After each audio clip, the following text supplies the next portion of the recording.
Gandang hapon, heto na pang resulta sa ating STL Pangasinan para sa araw na to, Thursday, May 21, 2026 para sa ating second draw result.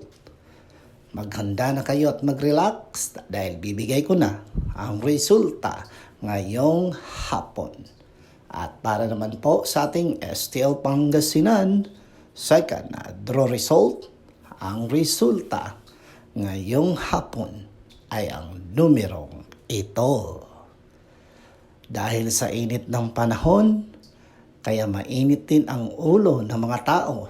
Kaya dapat i-control natin ang ating galit dahil baka magagawa tayo ng mga bagay na ating pagsisihan. Kaya kalma lang kayo mga ka-STL at ingat palagi. Don't forget to subscribe, Purple Green PV, paki-like, share at comment po. Thank you!